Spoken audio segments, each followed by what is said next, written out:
happy for him. I'm happy that he's back. I know it's been like a roller coaster for him these last couple of years and this last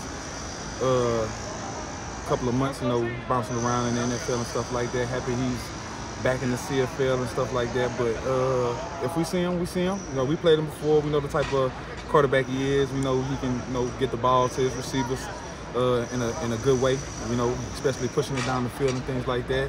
Very knowledgeable young quarterback in the CFL. But you know, if they decide to use him, hopefully, you know, we can go out there and do what we did last week here at home. Yeah, I mean, it's not really part of our team, right? So happy for him. Well, I don't know. DC, I'm sure, is happy. I don't know. It's good. I guess it's good. Adds a wrinkle to that team, I guess, right? Yeah, I mean, you know, Vernon was playing at an extremely high level, so now they got two guys that'll hopefully play at a high level for them. You know, good for the league in that aspect. I thought Jake did a good job the other night from what I watched. So, and then McSimmons does a good job getting his guys ready to play. So, again, I don't really care to comment much on the offense.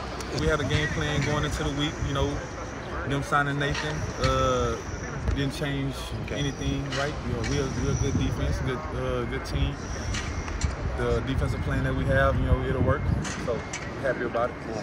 He's one of the tougher guys to track down, though, isn't he, when he gets moving? No, not necessarily. Nah, not necessarily. But he's capable of moving around, getting out of the pocket and things like that. But yeah, he wants to be a pocket passer, right? He wants to, you know, try to get the ball to his receivers and let his receivers do the work. If he has the opportunity to get out the pocket, you know, he still tries to look down the field to get the ball down the field.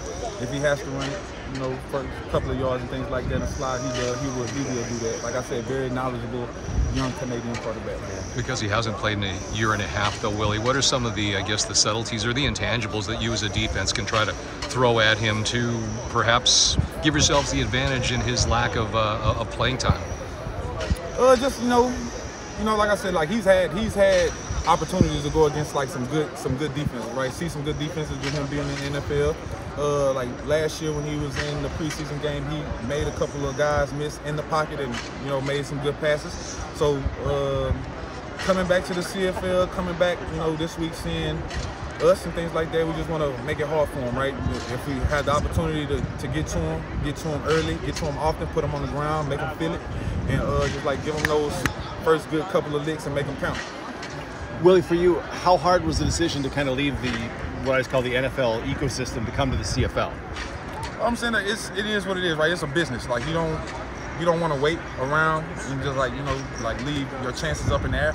Like if you have the opportunity to come play some ball in a good environment and with a good organization in a place where you know how things work in football, right? That's what we all want to do at the end of the day is play football. And you know what I'm saying? He had the opportunity to come and get right into an organization where he's familiar with some guys that he's familiar with an offense that he knows and things like that he's comfortable with. So, you know, why not? Yeah. Same thing, like, you know, it's like it's not the same thing, but it's almost like similar with Strev, right? Like, you know what I'm saying? Strev is comfortable in this offense with this group, with this organization, with the coaches and things like that. It's the same thing for Nathan, right?